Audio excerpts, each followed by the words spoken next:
രക്ഷയുടെ സാമീപ്യമായി. ജീവിതത്തിലുടനീളം അള്ളാഹുവിന്റെ വിധിവിലക്കുകൾ സൂക്ഷിച്ചുകൊണ്ടാണ് ഞാൻ ജീവിച്ചത്. എന്തെങ്കിലും ഒരു പ്രതിസന്ധി ജീവിതത്തിൽ നേരിടുന്ന സന്ദർഭത്തിൽ ഞാൻ അള്ളാഹുവിലേക്ക് കൈ ഉയർത്തും. ഇന്ന് വരെ എന്റെ ഒരു പ്രാർത്ഥനയും അള്ളാഹു സ്വീകരിക്കാതിരുന്നിട്ടില്ല. ഇങ്ങനെ അവരുടെ വിഷമങ്ങളും അവരുടെ പ്രയാസങ്ങളും ഈ പണ്ഡിതനോട് ഇങ്ങനെ പറഞ്ഞുകൊണ്ടിരിക്കുകയാണ്. അത്രയേറെ അള്ളാഹുവുമായി ആത്മബന്ധം കാത്തു സൂക്ഷിച്ച ഒരു സ്ത്രീ ആയിരുന്നു അവർ. എന്നാൽ പിന്നീട് അവരുടെ ജീവിതത്തിൽ ഇപ്പോ ഒരു വലിയ പ്രതിസന്ധി അവർക്ക് നേരിടേണ്ടി വന്നിരിക്കുകയാണ്. ഈ ഒരു പ്രതിസന്ധി അവരെ ബാധിച്ച സന്ദർഭത്തിൽ അവർ ആദ്യത്തേതിനേക്കാളും കൂടുതൽ അവരുടെ ഇബാദത്തുകൾ വർദ്ധിപ്പിക്കുകയാണ്. പ്രാർത്ഥനകൾ അവരെ ഇരട്ടിയാക്കി. നിരന്തരം ഈ ഒരു പ്രതിസന്ധി മാറിക്കിട്ടാൻ അവർ അള്ളാഹുവോട് പ്രാർത്ഥിച്ചുകൊണ്ടേയിരിക്കുകയാണ്. എന്നാൽ ദിവസങ്ങൾ കഴിയുന്തോറും ഈ പ്രതിസന്ധിയുടെ കാഠിന്യം കൂടിക്കൂടി വരികയാണ്. അവരുടെ പ്രാർത്ഥനക്കാണെങ്കിൽ ഉത്തരം കിട്ടുന്നുമില്ല. എന്തുകൊണ്ടായിരിക്കും ഇത്? ഈ സ്ത്രീ ആകെ പരിഭ്രമ അവസ്ഥയിലാണ്. അപ്പൊ അതിന്റെ ഒരു കാരണം അറിയാൻ പറ്റുമോ അറിയാൻ വേണ്ടിയിട്ടാണ് ഈ സ്ത്രീ ഈ പണ്ഡിതന്റെ അടുത്ത് വന്നിട്ടുള്ളത്. എന്നിട്ട് അവർ വീണ്ടും ചോദിക്കുകയാണ്, അള്ളാഹു പഴയതുപോലെ ഇപ്പോൾ എന്റെ മേൽ തൃപ്തയല്ലേ? ഞാൻ അറിയാതെ എന്റെ ജീവിതത്തിൽ സംഭവിച്ച എന്തെങ്കിലും തിന്മ മൂലമായിരിക്കുമോ ഞാൻ ഇങ്ങനെ പരീക്ഷിക്കപ്പെടുന്നത്? അള്ളാഹു എന്നോട് കോപിച്ചത് കൊണ്ടാണോ എന്റെ ദുആകൾക്ക് ഉത്തരം കിട്ടാത്തത്? ഇതൊക്കെയാണ് ഇവരുടെ സംശയം. ഒരുപക്ഷെ നമുക്കും ഇത്തരത്തിലുള്ള അനുഭവങ്ങൾ ഉണ്ടായിട്ടുണ്ടാവും. നമ്മൾ നല്ല രീതിയിൽ നടക്കുന്നു, പക്ഷെ എന്നിരുന്നാലും നമ്മുടെ പ്രാർത്ഥനകൾക്കൊന്നും ഒരു സ്വീകാര്യത ലഭിക്കാത്തൊരവസ്ഥ. അപ്പോ പ്രാർത്ഥനയുമായി ബന്ധപ്പെട്ട് ഒരു വിശ്വാസി അറിഞ്ഞിരിക്കേണ്ട പ്രധാനപ്പെട്ട കാര്യങ്ങളാണ് പ്രാർത്ഥനയുടെ സ്വീകാര്യത എന്ന വിഷയവുമായി ബന്ധപ്പെട്ട് നമ്മൾ ഇവിടെ സൂചിപ്പിക്കുന്നത്.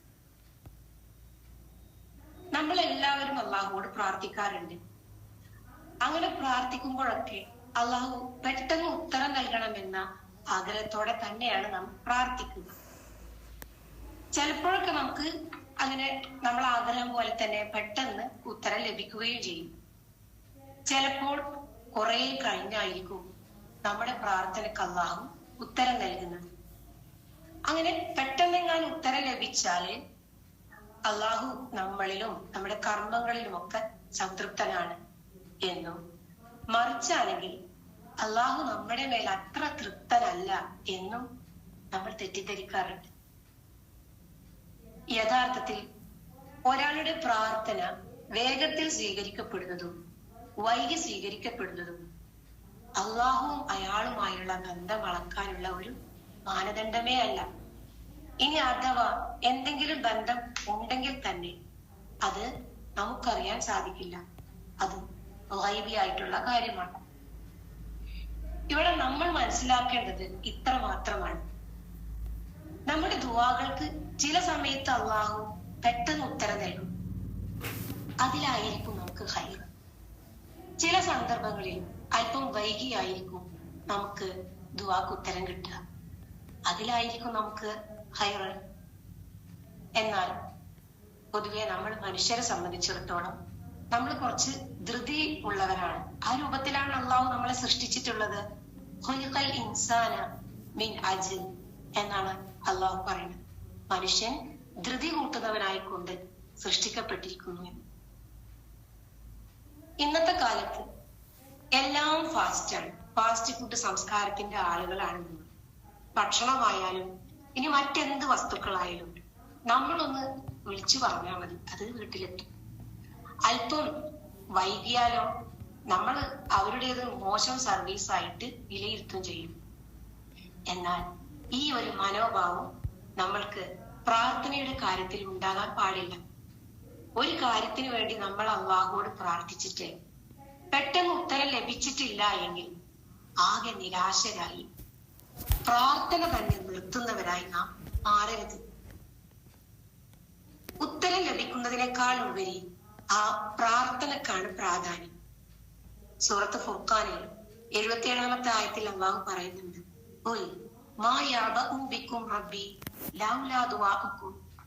നബിയെ പറയുക, നിങ്ങളുടെ പ്രാർത്ഥന ഇല്ലെങ്കിൽ എന്റെ രക്ഷിതാവ് നിങ്ങൾക്ക് എന്ത് പരിഗണന നൽകാനാണ്? അപ്പൊ നമുക്ക് നമ്മുടെ പ്രാർത്ഥനക്ക് പെട്ടെന്ന് ഉത്തരം ലഭിച്ചാലും ഇല്ലെങ്കിലും നിരന്തരം നമ്മൾ അള്ളാഹുവോട് പ്രാർത്ഥിച്ചു കൊണ്ടേയിരിക്കുക. നമ്മുടെ രാവിലും നമ്മുടെ പകലിലും എല്ലാം അള്ളാഹുവോട് നമ്മുടെ കാര്യം ആവശ്യപ്പെട്ടുകൊണ്ടേയിരിക്കുക. അങ്ങനെ നമ്മൾ ചെയ്യുമ്പോൾ അള്ളാഹു നമുക്ക് ഉത്തരം നൽകുമല്ലോ. അപ്പൊ ആ സമയത്ത് നമ്മൾ വിചാരിക്കുക, കുറെ പ്രാർത്ഥിച്ചാലും എന്താ, ഒടുവിൽ അള്ളാഹു ഉത്തരം നൽകിയല്ലോ എന്നാവും നമുക്ക് തോന്നുന്നത്. വാസ്തവത്തിൽ ആ പ്രാർത്ഥനക്ക് ഉത്തരം ലഭിക്കാനെടുത്ത ആ ഒരു കാലയളവുണ്ടല്ലോ, അതിലാണ് ഏറ്റവും വലിയ നന്മ. കാരണം ആ ഒരു സമയത്ത് നമ്മളിൽ നിന്ന് ഉയരുന്ന ആ ദിക്റുകൾക്കും ദുആകൾക്കും ആത്മാർത്ഥമായ രാത്രി നമസ്കാരങ്ങൾക്കുമൊക്കെ വല്ലാത്തൊരു ജീവനുള്ള പ്രാർത്ഥനകളായിരിക്കും നമ്മളിൽ നിന്ന് ഉയരുക. നമുക്ക് ഭൗതികമായി ഈ പ്രാർത്ഥനയിലൂടെ ലഭിച്ച എന്തെങ്കിലും ഒരു നേട്ടത്തെക്കാളും എത്രയോ ഇരട്ടിയായിരിക്കും അതിലൂടെ നാം നേടുന്ന പുണ്യങ്ങൾ. ഈ ഒരു നന്മ നമുക്ക് ലഭിക്കാൻ വേണ്ടിയാകണം അള്ളാഹു നമ്മുടെ ദുആക്കുള്ള ഉത്തരം വൈകിപ്പിച്ചത്. പ്രിയപ്പെട്ടവരെ, നമ്മൾ നമ്മളെ സ്നേഹിക്കുന്നതിനേക്കാളും നന്നായിട്ടാണ് അള്ളാഹു സുബ്ഹാനഹു വ തആല നമ്മളെ സ്നേഹിക്കുന്നത്. നമുക്ക് ഏത് സന്ദർഭത്തിൽ നൽകിയാലാണ് നന്മ എന്ന് നമ്മളെക്കാൾ നന്നായി അറിയുന്നത് നമ്മുടെ റബ്ബിനാണ്. ഒരിക്കലും നമ്മുടെ ദുആകൾക്ക് ഉത്തരം നൽകാൻ വൈകുന്നത് വഴി അള്ളാഹു നമ്മളെ പ്രയാസപ്പെടുത്തുകയല്ല. സൂറത്ത് നിസായിലെ 147-ാം ആയത്തിൽ അള്ളാഹു നമ്മളോട് ചോദിക്കുന്നുണ്ട്, ഇൻ ശകർതും വ ആമൻതും വകാന അല്ലാഹു ശാകിറൻ അലീമ.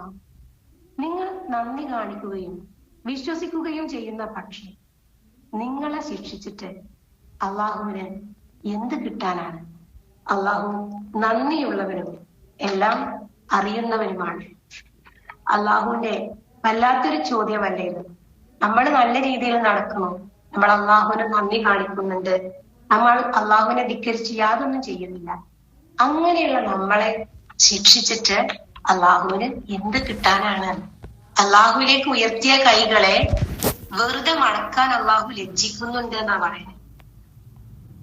നമ്മളെക്കാളൊക്കെ അള്ളാഹുമായി എത്രയോ അടുത്തവരാണ് പ്രവാചകന്മാർ. നൂഹ് അലൈഹിസ്സലാം 950 വർഷമാണ് പ്രബോധനം നടത്തിയത്. ആ 950 വർഷവും തന്റെ ജനങ്ങളെ അള്ളാഹുവിന്റെ മാർഗത്തിലേക്ക് എത്തിക്കണമെന്ന് അദ്ദേഹം ആത്മാർത്ഥമായി ആഗ്രഹിച്ച് പ്രബോധനം നടത്തി. ക്ഷമയോടെ 950 വർഷം നൂഹ് അലൈഹിസ്സലാം അള്ളാഹുവിനോട് പ്രാർത്ഥിച്ചു. ഒരു സമൂഹം നന്നാവാൻ വേണ്ടി അദ്ദേഹം ഇത്രയേറെ പ്രാർത്ഥിച്ചിട്ടുണ്ടെങ്കിൽ അദ്ദേഹത്തിന്റെ സ്വന്തം കുടുംബത്തിന്റെ കാര്യത്തിൽ അദ്ദേഹത്തിന് എത്ര താല്പര്യം ഉണ്ടായിട്ടുണ്ടാകും? എത്ര ആത്മാർത്ഥമായിട്ടായിരിക്കും നൂഹ് അലൈഹിസ്സലാം തന്റെ മോന് വേണ്ടി പ്രാർത്ഥിച്ചിട്ടുണ്ടാവുക? എന്നാൽ നൂഹ് അലൈഹിസ്സലാമിന്റെ മകന് ഹിദായത്തിന്റെ മാർഗത്തിൽ വന്നില്ല. എന്നാൽ ഇതിന്റെ പേരിൽ നൂഹ് അലൈഹിസ്സലാം തന്റെ പ്രബോധനം നിർത്തിവെക്കുകയോ അള്ളാഹുവിനെതിരെ പരാതി പറയാനോ പരിഭവം പറയാനോ പോയിട്ടില്ല. മഹാനായ ഇബ്രാഹിം നബി അലൈഹിസ്സലാമിന്റെ പല പ്രാർത്ഥനകളും ഖുർആനിലുണ്ട്. അദ്ദേഹത്തിന്റെ ചില പ്രാർത്ഥനകൾക്ക് ഉത്തരം കിട്ടുന്നത് ഇബ്രാഹിം നബിയുടെ മരണശേഷമാണ്. റബ്ബി ജഅൽ ഹാദാ ബലദൻ ആമിന, എന്റെ റബ്ബേ നീ ഇതൊരു നിർഭയത്വമുള്ള രാജ്യമാക്കണേ എന്ന് മക്കയെ സംബന്ധിച്ച് അദ്ദേഹം നടത്തിയ പ്രാർത്ഥനയാണ്. അതുപോലെ റബ്ബന വബ്അസ് ഫീഹിം റസൂല, അല്ലാഹുവേ ഇവരിലേക്ക് ഒരു പ്രവാചകനെ നീ അയക്കണേ. ഈ ദുആക്ക് അള്ളാഹു ഉത്തരം നൽകുന്നത് ഇബ്രാഹിം നബി മരണപ്പെട്ട് വർഷങ്ങൾക്ക് ശേഷമാണ്. മുഹമ്മദ് നബി സല്ലല്ലാഹു അലൈഹി വസല്ലം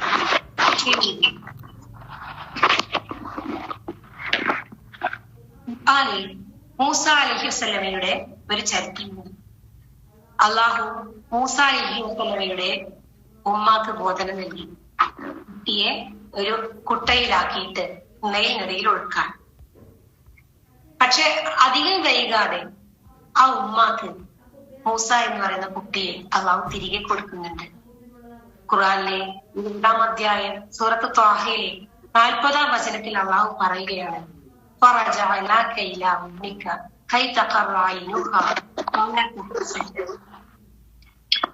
വിഷമിക്കാതിരിക്കാൻ വേണ്ടി, അവരുടെ കണ്ണിന് കുളിർമയേകാൻ വേണ്ടി ഞാൻ ആ കുട്ടിയെ തിരികെ നൽകിയിരുന്നത്. എന്നാൽ ഇതേപോലെ കുട്ടിയെ നഷ്ടപ്പെടുന്ന മറ്റൊരു പ്രവാചകന്റെ ചരിത്രം നമുക്ക് പറഞ്ഞു തരുന്നു. സൂറത്തുൽ യൂസുഫിൽ യാക്കൂബ് നബി അലൈഹിസ്സലാമക്ക് ഇതുപോലെ കുട്ടിയെ നഷ്ടപ്പെടുന്ന ഒരു ചരിത്രമുണ്ട്. മൈക്ക് ഓണാക്കിയാൽ മ്യൂട്ട് ചെയ്യോ? തന്റെ പ്രിയപ്പെട്ട മകനെ നഷ്ടപ്പെട്ട യാക്കൂബ് നബി അലൈഹിസ്സലാം കരഞ്ഞു. 40 വർഷത്തോളമാണ് അദ്ദേഹം അള്ളാഹുവിനോട് വിഷമത്തോടെ പ്രാർത്ഥിച്ചത്. കരഞ്ഞു കരഞ്ഞ് അദ്ദേഹത്തിന്റെ കാഴ്ച നഷ്ടപ്പെട്ടു.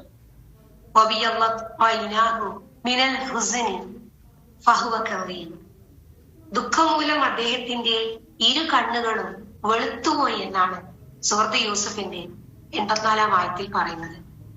ഒടുവിൽ 40 വർഷങ്ങൾക്ക് ശേഷമാണ് ആ കുട്ടിയെ അദ്ദേഹത്തിന് തിരികെ ലഭിക്കുന്നത്.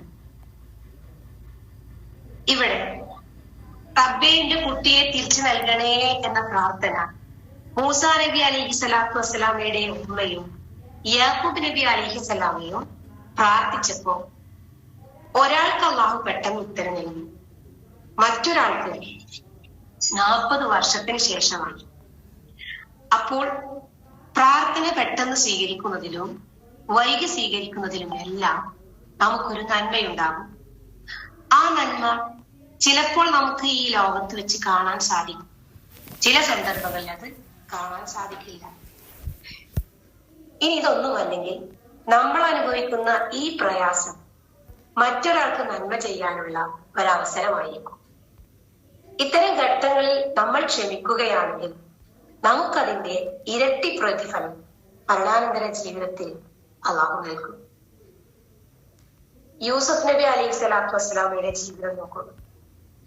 കുഞ്ഞായിരുന്ന യൂസുഫ് നബി എന്ത് തെറ്റ് ചെയ്തിട്ടാണ് ഇത്രയേറെ പ്രതിസന്ധികൾ അദ്ദേഹത്തിന് സ്വന്തം ജീവിതത്തിൽ അനുഭവിക്കേണ്ടി വന്നിട്ടുണ്ടാവുക? സ്വന്തം സഹോദരങ്ങളാണ് അദ്ദേഹത്തെ കിണറ്റിലേക്ക് എറിയുന്നത്. പിന്നീട് ആ കിണറ്റിൽ നിന്നും അദ്ദേഹത്തെ രക്ഷിച്ചവർ തന്നെയാണ് അടിമച്ചന്തയിൽ അദ്ദേഹത്തെ കൊണ്ടുപോയി വിൽക്കുന്നത്. പിന്നീട് അവിടെ നിന്നും ഒരു പണക്കാരന്റെ വീട്ടിലേക്ക് അദ്ദേഹം എത്തുകയാണ്.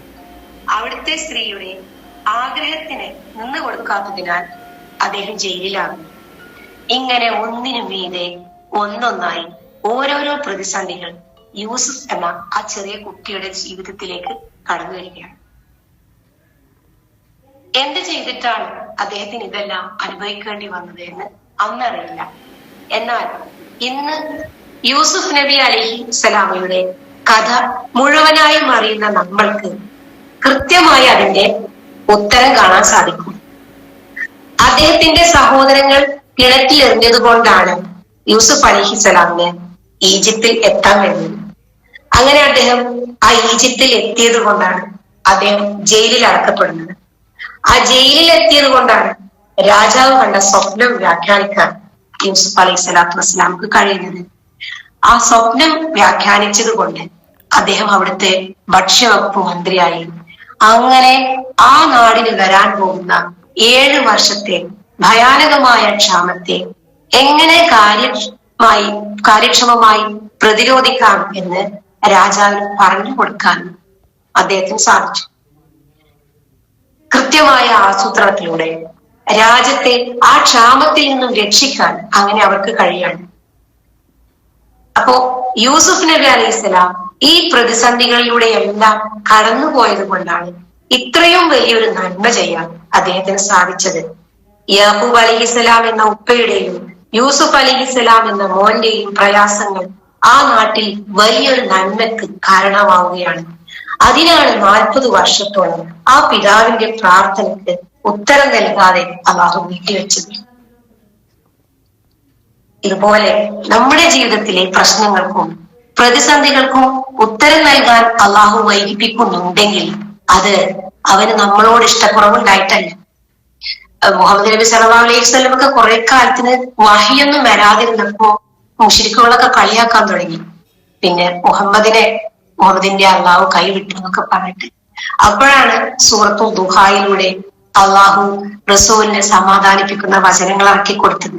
മാ വദ്ദഅക റബ്ബുക വമാ ഖല.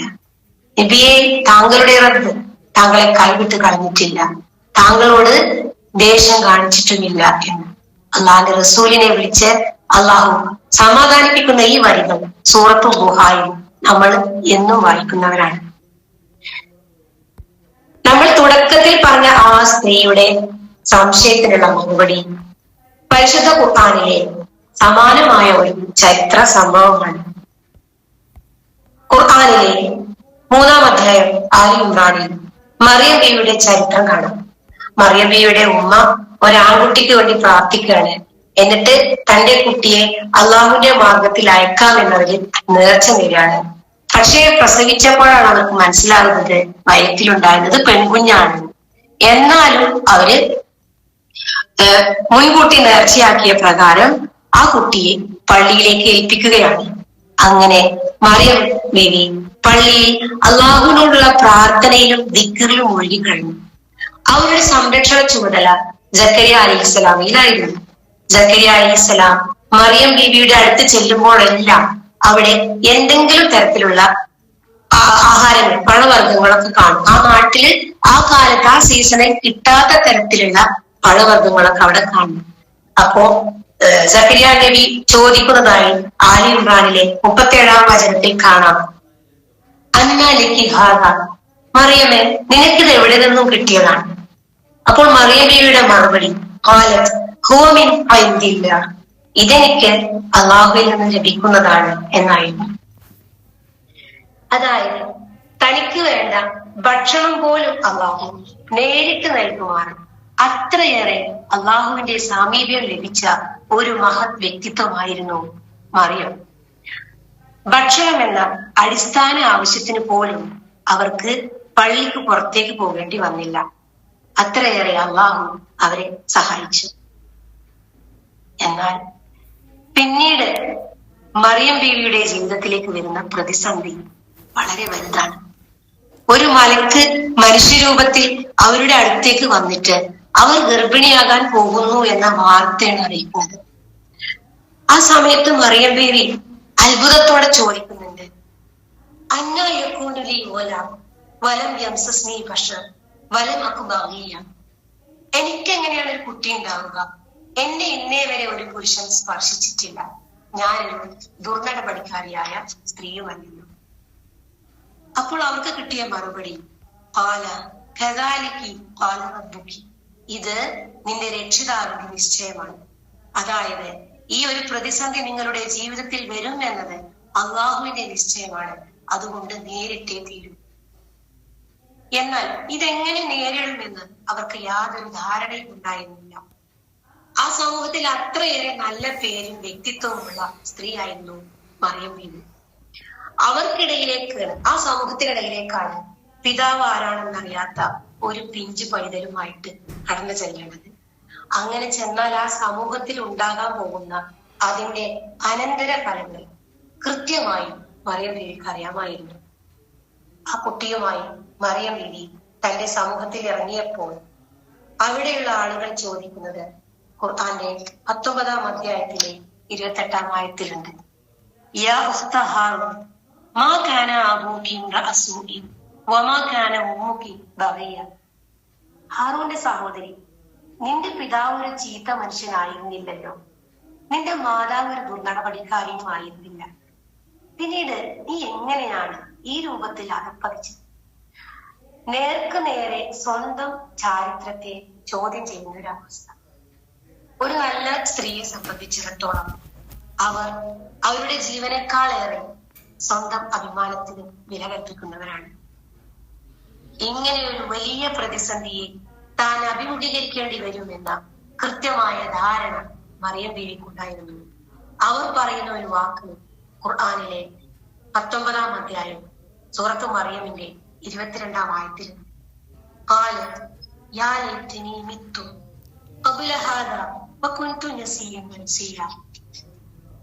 ഞാൻ ഇതിനു മുമ്പ് തന്നെ മരിക്കുകയും ആരും ഓർക്കാത്ത ഒരാളാവുകയും ചെയ്തിരുന്നെങ്കിൽ എത്ര നന്നായിരുന്നു. അതായത് മരണമാണ് ഇതിനേക്കാൾ നല്ലതെന്ന് അവർ ആഗ്രഹിക്കുകയാണ്. അല്ലെങ്കിൽ അവിടെയുള്ള ആളുകളെല്ലാം തന്നെ ഒന്ന് മറന്നിരുന്നെങ്കിൽ എന്ന് മറിയം സലാം അലിഹ ആഗ്രഹിക്കുകയാണ്. ഇവിടെ നമ്മൾ സാന്ദർഭികമായി മനസ്സിലാക്കേണ്ട ഒരു കാര്യം, പരിശുദ്ധ ഖുർആനിൽ എവിടെയും മരണത്തെ ചോദിച്ചുകൊണ്ട് അല്ലെങ്കിൽ മരണത്തെ ആഗ്രഹിച്ചുകൊണ്ട് ഒരു പ്രാർത്ഥന നമുക്ക് കാണാൻ സാധിക്കില്ല. അത് സൂറത്തു മറിയമിൽ മാത്രമാണ്. അതും ആരാണ് പ്രാർത്ഥിക്കുന്നത്? ഇത്രയേറെ അള്ളാഹുവിന്റെ സാമീപ്യം ലഭിച്ച, വിശ്വാസികൾക്ക് മുഴുവനും മാതൃകയാണെന്ന് അള്ളാഹു വിശേഷിപ്പിച്ച, ഭക്ഷണത്തിന് പോലും പുറത്തേക്ക് പോകേണ്ടാത്ത വിധത്തിൽ അള്ളാഹു സംരക്ഷിച്ച മറിയം ബീവിയിൽ നിന്നാണ്. മുഹമ്മദ് നബി സല്ലല്ലാഹു അലൈഹി വസല്ലം പറയുന്നുണ്ട്, ലാ യതമന്നയന്ന അഹദുകുമുൽ മൗത്ത്, നിങ്ങളിൽ ഒരാളും മരണത്തെ ആഗ്രഹിക്കാൻ പാടില്ല. അങ്ങനെയുള്ള ഈ മരണം മറിയം ബീവി ആഗ്രഹിക്കുകയാണ്. അങ്ങനെ ഒരു പ്രതിസന്ധിയാണ് അവരുടെ ജീവിതത്തിൽ വന്നിരിക്കുന്നത്. അപ്പോൾ അള്ളാഹു ഇവിടെ ഈ പ്രാർത്ഥന സൂചിപ്പിച്ചത്, മറിയം ബീവിയെ പോലെ വിശ്വാസികളായ ആളുകൾക്ക് ഇതുപോലെയുള്ള പ്രതിസന്ധികൾ വന്നേക്കാം. ഇതിനേക്കാളും ഭേദം മരിക്കുകയാണ് എന്ന് തോന്നുന്ന തരത്തിലുള്ള പ്രതിസന്ധികൾ നമ്മുടെ ജീവിതത്തിൽ വന്നേക്കാം. ആ സമയത്ത് നമ്മൾ പതറിപ്പോകരുത് എന്ന് നമ്മളെ പഠിപ്പിക്കാനാണ് ഈ ഒരു സംഭവം അള്ളാഹു വിവരിച്ചു തരുന്നത്. മറിയം അലൈഹി സ്വലാത്തു വസ്സലാം, മറിയം സലാം അലൈഹ, അവരെ അള്ളാഹു വെറുത്തത് കൊണ്ടോ ഇഷ്ടമില്ലാത്തത് കൊണ്ടോ അല്ല അള്ളാഹു ഇങ്ങനെ ചെയ്തത്. മറിച്ച് അള്ളാഹു സുബ്ഹാനഹു വ തആല അവരെ ആദരിക്കാൻ വേണ്ടിയിട്ടായിരുന്നു. ഉന്നതനായ ഒരു പ്രവാചകൻ ഈസാ അലൈഹി സ്വലാത്തു വസ്സലാമയുടെ മാതാവാകാൻ വേണ്ടിയായിരുന്നു. അവസാന വേദഗ്രന്ഥമായ ഖുർആനിൽ അള്ളാഹു പേരെടുത്തു പറഞ്ഞ ഏക സ്ത്രീനാമം അത് മറിയം ബീവിയുടേത് മാത്രമാണ്. അതിനേക്കാൾ ഉപരി ഈസാ നബിയുടെ പേര് തന്റെ മാതാവിലേക്ക് ചേർത്തി ഐസബിന് മറിയം എന്നാണ് ഖുർആനിൽ പറയുന്നത്. നമ്മളിവിടെ കുറെ പ്രവാചകന്മാരുടെ പ്രാർത്ഥനകളും അവർ നേരിട്ട പ്രതിസന്ധികളും എല്ലാം പറഞ്ഞു. ഇതിൽ നിന്നെല്ലാം നമ്മൾ മനസ്സിലാക്കേണ്ടത്, നമ്മൾ എത്ര തഖ്വയോടെ ജീവിച്ചാലും ജീവിതത്തിൽ പല പ്രതിസന്ധികളും നമുക്ക് നേരിടേണ്ടി വരും. അതൊരിക്കലും നമ്മൾ മോശക്കാരായത് കൊണ്ടോ അള്ളാഹുവിന് നമ്മളെ ഇഷ്ടമില്ലാത്തത് കൊണ്ടോ അള്ളാഹു നമ്മളോട് ദേഷ്യപ്പെട്ടത് കൊണ്ടോ ഒന്നുമല്ല. നമ്മള് അള്ളാഹുവിനോട് ചോദിച്ചിട്ട് അള്ളാഹു നമുക്കത് നൽകിയിട്ടില്ലെങ്കിൽ നമ്മൾ അള്ളാഹുവിന്റെ വാതിലിന്റെ അവിടെ നിൽക്കുക. ഒരു കൊച്ചു കുഞ്ഞിനെ പോലെ നമ്മൾ കരയാൻ, അള്ളാഹുവിന്റെ വാതിൽ വിട്ട് മറ്റ് യാതൊരു വാതിലിലേക്കും പോകാതിരിക്കുക. അള്ളാഹു നമ്മുടെ ആവശ്യം നിറവേറ്റി തരുന്നത് വരെ പ്രാർത്ഥിച്ചുകൊണ്ടേയിരിക്കുക. നമ്മുടെ സൽക്കർമ്മങ്ങൾ നമ്മൾ വർദ്ധിപ്പിക്കുക. റബ്ബിന്റെ സഹായം നമുക്ക് കിട്ടാനും പ്രതിസന്ധികളിലൊന്നും പതറാതെ ഉറച്ചു നിൽക്കാനും കലർപ്പില്ലാത്ത വിശ്വാസം നമുക്ക് വേണം. ഖുർആനിലെ 50-ാമത്തെ അധ്യായം സൂറത്തു ഖാഫിലെ 16-ാമത്തെ ആയത്ത് നമുക്കുള്ള സമാധാനമാണ്. വലഖദ് ഖലഖനൽ ഇൻസാന വനഅലമു മാ തുവസ്വിസു ബിഹി നഫ്സുഹു വനഹ്നു അഖ്റബു ഇലൈഹി മിൻ ഹബ്ലിൽ വരീദ്. തീർച്ചയായും നാം മനുഷ്യനെ സൃഷ്ടിച്ചു, അവന്റെ മനസ്സ് യാതൊന്നിനെ കുറിച്ച് മന്ത്രിക്കുന്നുവോ അത് നാം അറിയുകയും ചെയ്യുന്നു. നാം അവന്റെ ഖണ്ഡനാടിയേക്കാളും അവനോട് അടുത്തവനാണ്. സഹോദരിമാരെ, നമ്മുടെ ഉള്ളിലെ സങ്കടങ്ങളും വേദനകളും അറിയുന്ന ഒരു റബ്ബുണ്ട്. അവന്റെ സഹായം എന്തായാലും നമുക്ക് കിട്ടും. ചിലപ്പോൾ അത് പെട്ടെന്നാവും, അല്ലെങ്കിൽ വൈകിയാവും. ആദ്യം വേണ്ടത് പൂർണ്ണമായ വിശ്വാസത്തോടെ എല്ലാ കാര്യങ്ങളും റബ്ബിനെ ഏൽപ്പിക്കലാണ്. പിന്നെ വേണ്ടത് തഖ്വയോടെയുള്ള ജീവിതമാണ്. ഇന്നല്ലാഹ മഅല്ലദീന തഖൂ വല്ലദീന ഹും മുഹ്സിനൂൻ. തീർച്ചയായും അല്ലാഹു സൂക്ഷ്മത പാലിക്കുന്ന സദ്വൃത്തരോടൊപ്പം ഉണ്ടാകും. ഞാൻ അവസാനിപ്പിക്കാൻ പോവാണ്. നമ്മുടെ പ്രാർത്ഥനകൾക്കും പുണ്യപ്രവർത്തികൾക്കും ഏറെ പ്രതിഫലം നൽകപ്പെടുന്ന റമദാൻ മാസത്തിനെ വരവേൽക്കാനുള്ള തയ്യാറെടുപ്പിലാണ്. വീടുകളൊക്കെ വൃത്തിയാക്കി അതിന്റെ കൂടെ നമ്മുടെ മനസ്സിൽ ആരോടെങ്കിലൊക്കെ പകയോ വിദ്വേഷമോ പരിഭവമൊക്കെ ഉണ്ടെങ്കിൽ അതൊക്കെ പരസ്പരം പറഞ്ഞ് സലാമത്താക്കി ശുദ്ധമായ നിഷ്കളങ്കമായ ഒരു മനസ്സോടുകൂടി പരിശുദ്ധ റമദാനിനെ വരവേൽക്കണം. ആ വിശുദ്ധ റമദാനിനെ യഥാവിധം പ്രയോജനപ്പെടുത്താൻ അള്ളാഹു നമുക്ക് അവസരം നൽകട്ടെ. കേട്ട കാര്യങ്ങൾ ഉപകാരപ്പെടുന്ന അറിവായി മാറാൻ റബ്ബ് തൗഫീഖ് നൽകട്ടെ. വാക്കുകളിലെ പിഴവുകൾ റബ്ബ് നമുക്ക് പുറത്തു നൽകട്ടെ. ربنا آتنا في الدنيا حسنة وفي الآخرة حسنة وقنا عذاب النار. السلام عليكم ورحمة الله وبركاته. وعليكم السلام ورحمة الله وبركاته. ഞാൻ ടാബിൽ ഇത് റെക്കോർഡ് ചെയ്യണം.